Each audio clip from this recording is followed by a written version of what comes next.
자, 회의관리 1급 문제 31번부터 40번까지 한번 보겠습니다.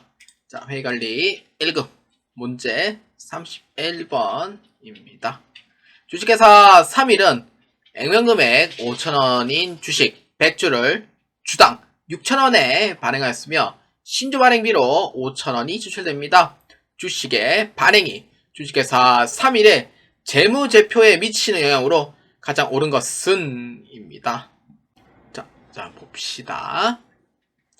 자, 5,000원인 주식 100주를 6,000원에 발행을 했대요. 그러면은 내가 수령하는 금액이 되죠. 주식 발행비가 존재하는 경우에는 이거는 이제 직접 차감을 해주셔야 돼요. 그러니까 어떻게? 돈 받는 금액에서. 에서 직접 차감. 그러면 회계 처리하면은 다음과 같아요. 차변에 뭘로 해주면 돼요? 그렇죠. 100주에 6,000원이니까 보통예금으로 처리하시면 돼요. 이렇게 60만원. 그 다음에 발행 주식수 곱하기 액면금액이니까 자본금으로 처리해요. 근데 주식 발행 비용이 있네요? 그러면은 보통예금에서 5만원 빼주면 되죠. 이렇게 해도 돼요. 이렇게 해도 되고, 그러니까 회계 처리할 때 주식 발행 비용을 직접 차감하는 걸 좀 헷갈리면은 보통예금 똑같이 넣어서 이렇게 해도 돼요. 지금은 이제 전산세무회계 2급에서는 이 정답으로 인정을 해주고 있어요. 예전에는 정답이 인정 안 됐었거든요. 지네도 고집이 세가지고. 그래서 보통예금을 대변에 넣어도 되고 아니면은 직접 빼서 55만원 이렇게 해도 되고. 그러면은 5만원 남죠? 그럼 뭐예요? 주식 발행 초과금을 해주시면 돼요. 그럼 자본 잉여금이죠. 이렇게 해주면 돼요. 자, 그러면은 이에 옳은 거 몇 번이에요? 당기순이익이 올라가요? 이익잉여금 올라가요? 관계없죠.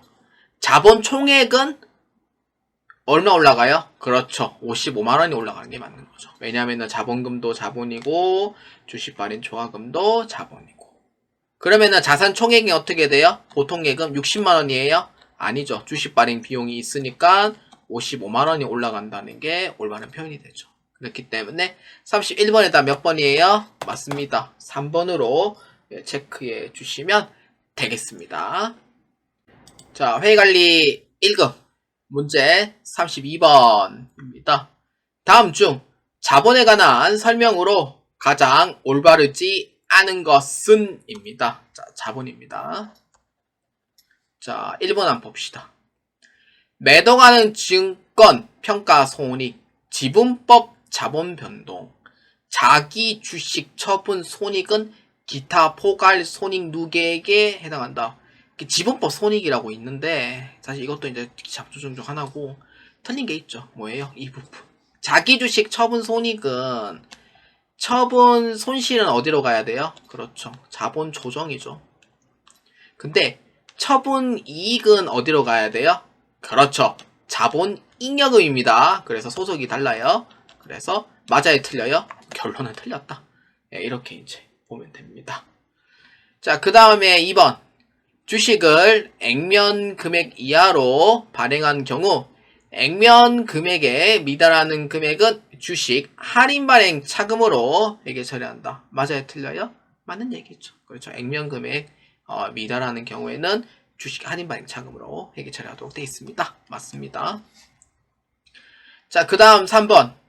무상 증자를 할 경우 자본금은 증가하지만 자본 총계는 변동하지 않는다. 무상 증자는요.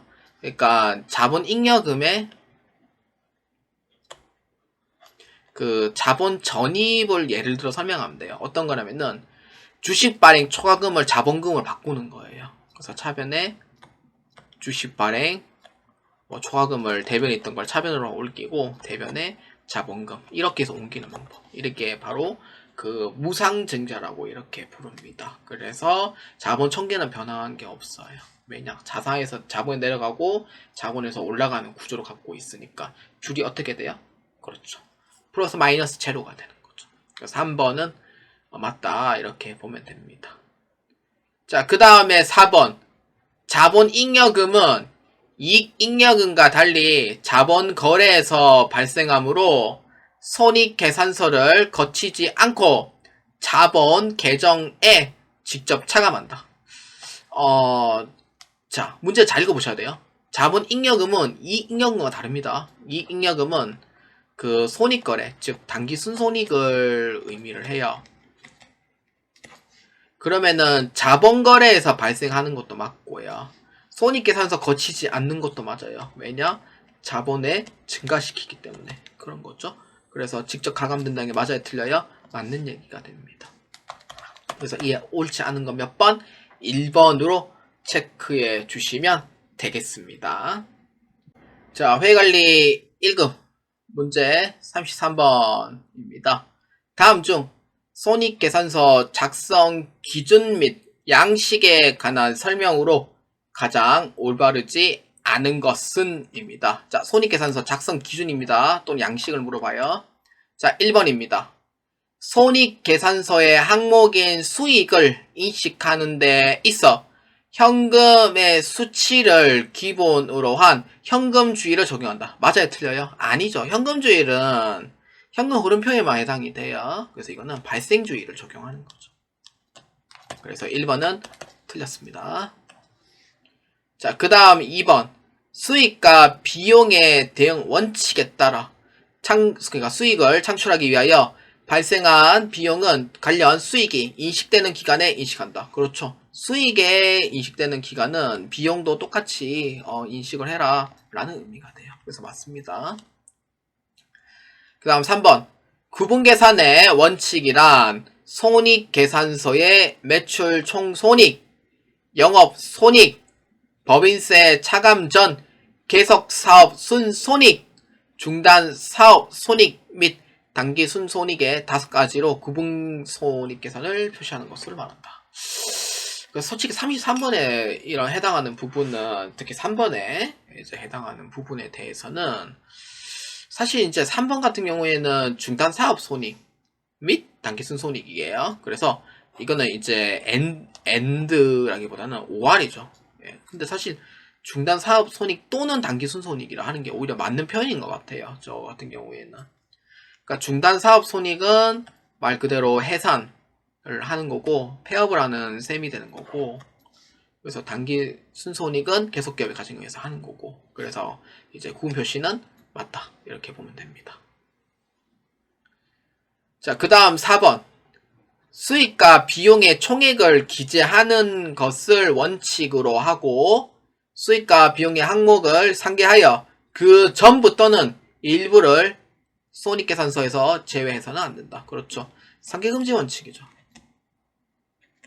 하나가 또 뭐 있죠? 뭐예요? 총액주의 원칙이죠. 그렇기 때문에 4번에 대한 얘기는 맞아요? 틀려요? 맞다. 이렇게 보면 됩니다. 그래서 이에 틀린 건 몇 번? 1번으로 체크해 주시면 되겠습니다.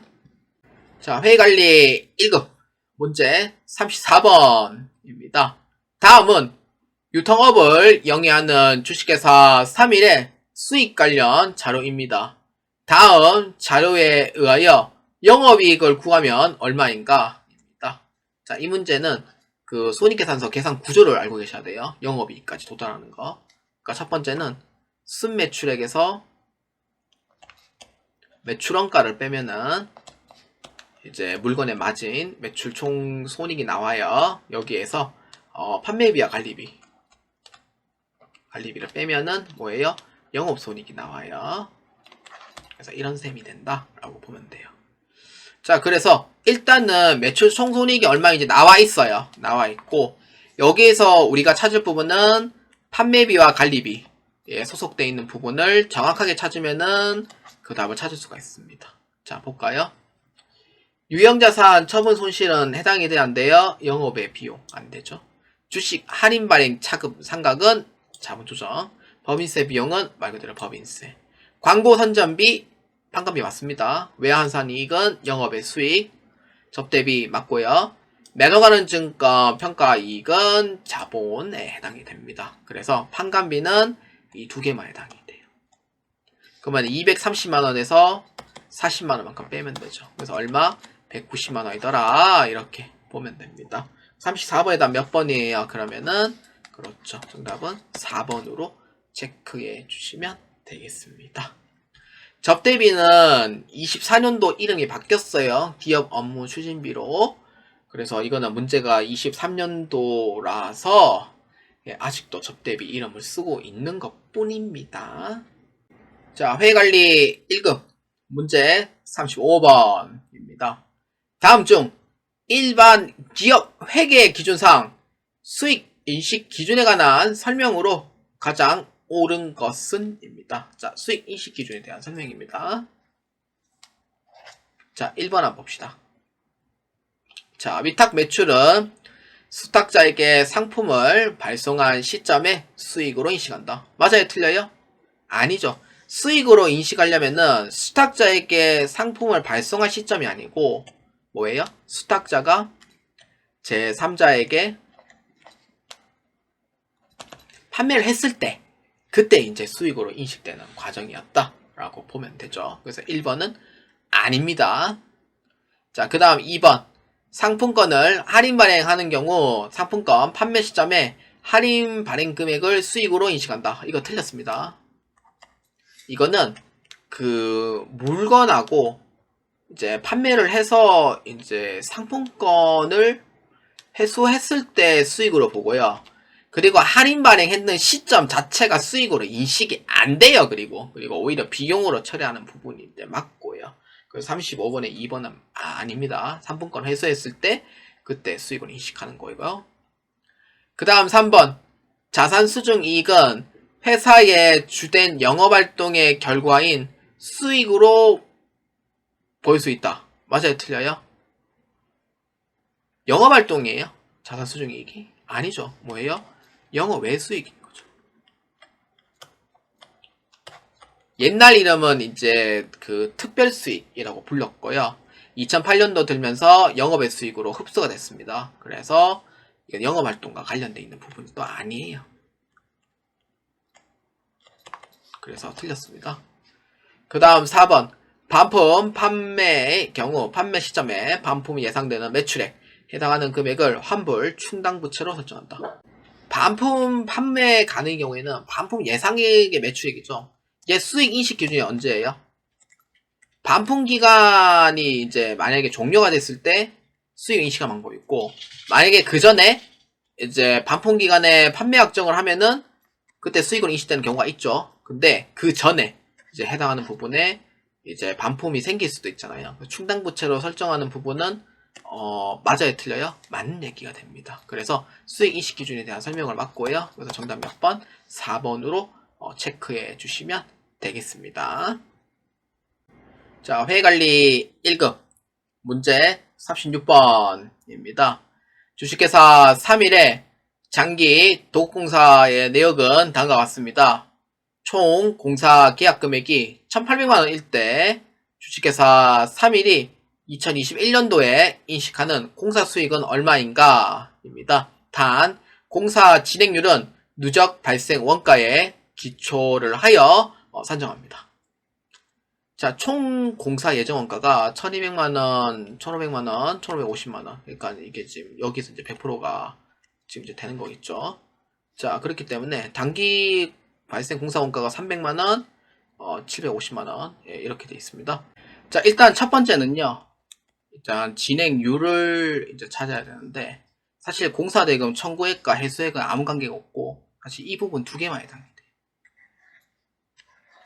근데 총 공사 예정 원가는 얼마냐면은 100%까지 도달을 하려면은 1,550만원만큼 이제 지출을 하는 걸로 돼 있어요.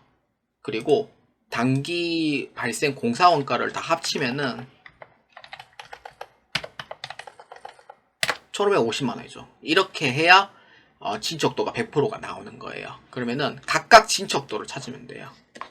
이렇게. 그래서 얼마냐면은 누적입니다. 누적 진척도로 보셔야 돼요. 그래서 얼마냐면은 300만원에 그러니까 1200만원에 300만원만큼 나눠주면 돼요. 다시 할게요. 자, 300만원에 1200만원만큼 나눠주면 돼요. 그래서 얼마냐면은 25%. 여기에 이제 누적되는 금액만큼 또 해주면 돼요. 그래서 얼마냐면은 300만원 더하기 750만원. 얼마냐면 1050만원. 자, 1050만원 어디서 나왔냐 물어보면은 2020년 발생 공사원가 누적금액 더해주시면 돼요. 나누기 1500만원. 얼마냐면은 70%.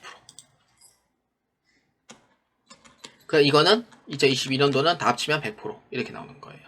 그럼 이게 이제 누적 진척도 이렇게 되고, 총 공사 계약금이 얼마냐면은 1800만원짜리예요. 그러니까 이거는 수익이죠, 말 그대로. 그럼 여기에 25%, 70%, 100%만큼 계산을 해주면 돼요. 자, 그럼 얼마냐면은 1800만원에 25%면은 450만원. 그럼 이것도 누적으로 한번 해봐요. 누적으로 하면은 1260만원. 요거는 1800만원 이렇게 되는 거죠. 그러면은 이제 2020년은 누적 공사 수익이 450만원. 그럼 2021년도는 1260만원에서 2020년도 거 빼면 돼요. 그럼 순수 이익이 나오죠. 2021년도 거만. 그래서 얼마냐면은 810만원 이렇게 나와요. 이렇게. 그 다음에 그러면은 2022년도 거는 1800만원에서 450만원 빼고 그 다음에 810만원 빼면 되죠. 그래서 얼마? 540만원의 순수 수익이 나오는 거죠. 이렇게 해서 3개 다 더해주면은 1800만원 들어가야 돼요. 그렇기 때문에 2021년도에 해당하는 공사 수익은 얼마예요? 그렇죠. 810만원이 돼요. 그래서 정답 몇 번? 1번으로 체크해 주시면 되겠습니다. 자, 회의관리 1급 문제 37번입니다. 다음 중 기말 결산 시 외화 환산 손익을 인식하는 화폐성 외화 자산 부채로 가장 옳은 것은 입니다. 화폐성 외화 자산과 외화 부채는요, 보통 예금, 그러니까 외화 예금이 있고, 그 다음에 장기 또는 단기 대여금, 그 다음에 장기 또는 단기 차입금, 그리고 외상매출금, 외상매입금, 이 종류가 거의 대부분이라고 보여주시면 돼요. 그렇기 때문에 가장 오는 거 몇 번? 그렇죠. 정답은 4번으로 체크해 주시면 돼요. 그래서 1, 2, 3번은 평가 대상이 아닙니다. 자, 회의관리 1급 문제 38번입니다. 주식회사 3일에 2021년 당기순이익은 500만원이며 우선주 배당금 60만원입니다. 주식회사 3일에 2021년 1월 1일에 유통 보통 주식수는 만주, 4월 1일 자기 주식 1000주를 취득, 2021년 12월 1일 유상증자를 통해 3000주 발행합니다. 기본 주당 순이익을 계산하면 얼마인가? 입니다. 일단 첫 번째는 가중 평균 유통 보통 주식수를 먼저 찾아야 돼요. 그래서 기간을 이렇게 해서 이제 보면 돼요. 그래서 1월 1일부터 시작하는 게 만주. 언제까지? 12월 말까지. 그 다음에 4월 1일부터 1000주. 근데 자기 주식이죠. 자기 주식은 빼줘야 됩니다. 그래서 언제까지? 12월 말까지. 그 다음에 10월 1일부터 증자 몇 주? 3000주. 언제까지? 12월 말까지. 3개월이죠. 그래서 4월 1일부터는 9개월. 그 다음에 1월 1일은 12개월 다 잡습니다. 그래서 만주 빼기 자기 주식은 1000주에서 9개월치만큼 빼주면 돼요. 750주. 그 다음 플러스 3000주 3개월 750주. 그래서 얼마냐면은 만주. 이렇게 돼요. 그러면은 38번에 답 얼마예요? 가중 평균 유통 보통 주식 수는 결국 만주예요. 그래서 단기 순이익에서 가중 평균 유통 보통 주식 수는 조정을 해서 만주니까 얼마? 500원이더라. 이렇게. 자, 아까 가중 평균 유통 보통 주식 수 아까 만주였죠? 아까 1월 1일에 만주, 그 다음에 4월 1일에 750주 빼고 그 다음에 10월 1일께 플러스 750주. 그래서 가중평균 유통 보통 주식수는 10,000주 이렇게 돼요. 근데 여기에서 이제 단기 순이익, 그러니까 단기 순이익에서 여기서 우선주 배당금을 빼주셔야 돼요. 우선주 배당금. 이걸 빼야 되는데 이걸 안 빼면 답이 4번 되거든요. 근데 이거를 빼줘야 돼요. 우선주 배당금. 이걸 빼줘야 되고요. 그래서 얼마냐면은 440만원이 돼요. 그래서 440만원에서 10,000주만큼 해주면은 얼마? 그렇죠. 440원이더라. 이렇게 보면 돼요. 38번에다 몇 번이에요? 그렇죠. 정답은 2번으로 체크해 주시면 되겠습니다. 자, 회의관리 1급 문제 39번입니다. 다음 중 현금 흐름표에 관련된 주석 공시사항으로 가장 올바르지 않은 것입니다. 현금 흐름표라고 하면은 뭐 이제 주석으로 공시사항이죠. 뭐 이제 현물 출자력이나 유형자산 취득, 이건 사실 이제 현금이 이제 들어왔나 나갔나 이제 그런 거. 유형자산 연불 구입은 이제 할부로 했을 때 구입인 거죠. 주식 배당, 이거는 솔직히 자본의 이제 불변이죠. 전환사채는 이제 그 채무를 이제 주식으로 변경을 하는 거예요. 그러니까 사채를 주식으로 변경하는 부분이더라. 이렇게 보면 돼요. 그래서 이에 해당으로 이제 현금을 공시사항으로 옳지 않은 거 몇 번이냐면은 4번이 됩니다. 그래서 이거는 현금 흐름표하고 그게 딱히 상관이 없는 내용으로 보아주시면 되겠습니다. 자, 회의관리 1급 문제 40번입니다. 다음은 주식회사 3일의 현금 흐름과 관련된 회계정보입니다. 영업활동 현금 흐름은 얼마인가? 입니다. 자, 볼까요? 자, 일단 영업활동 현금 흐름은 대체로 판관비 쪽으로 생각해 주시면 돼요. 이 영업활동 쪽으로 보시면 되고요. 자, 첫 번째 한번 봅시다. 재화의 판매와 용역의 제공에 따른 현금 유입 30만원. 자, 맞아요? 틀려요? 그렇죠. 현금 유입입니까? 이건 영업 관련된 거. 플러스. 그 다음에 두 번째. 유형자산, 무형자산, 기타 장기성 자산 처분에 따른 현금 유입. 이거는 투자활동이죠. 그래서 이거는 관계없어. 그 다음 세 번째. 종업원과 관련하여 직간접적으로 발생하는 현금 유출. 빼주면 되죠. 그 다음에 배당금 지급에 따른 현금 유출. 이거는 재무활동 쪽에 거의 해당이 된다고 보시면 되고. 그 다음에 다섯 번째. 로열티, 수수료, 중개료, 기타 수익에 따른 현금 유입. 이거는 플러스. 법인세 납부에 따른 현금 유출. 이거는 좀 애매하죠. 그렇기 때문에 자, 보면은 법인세 납부에 따른 현금 유출. 이것도 영업활동. 이렇게 보면 돼요. 그렇기 때문에 30만원, 15만원 빼면 15만원, 그 다음에 현금률 27만원, 그 다음에 여기에 얼마? 25만원. 이렇게 돼요. 그래서 이에 해당한 정답 몇 번? 3번으로 체크해 주시면 되겠습니다. 자, 여러분, 재무회계 파트는 여기까지 진행하겠습니다. 문제 자체는 크게 어려운 내용은 없는데, 23년도 거 1월달 거가 좀 의외로 좀 많이 헷갈리는 문제들이 좀 있는 것 같아요. 그래서 제가 수험생으로 이제 판단을 했을 때는 뭔가 확실하게 이제 아는 게 아니면은 좀 많이 헷갈리는 문제 위주고요. 문제가 좀 지엽적이라기보다는 좀 많이 헷갈리게 나왔어요. 근데 24년도 문제도 문제가 좀 헷갈리게 나오는 편이거든요. 그래서 약간 지엽적이라기보다는 좀 헷갈리게 많이 나와요. 그러니까 기본서에도 없는 내용이 있는 거는 그러니까 지엽적인 내용은 맞는데 이거는 이제 문제를 다 보면은 기본서에 있는 내용들이 거의 대부분이에요. 거의 대부분 다수 한 90% 정도, 10%는 없는 거라 쳐도 그래서 충분히 이제 확실히 공부할 가치는 있다고 봅니다. 그래서 재무회계 파트는 여기까지 진행을 하도록 하고요. 그 다음 세무회계 파트에서 41번부터 80번까지 여러분들 많은 시청 부탁드리겠습니다. 여러분들 합격을 기원합니다. 자, 저는 재무회계 파트 여기까지 하겠습니다. 감사합니다.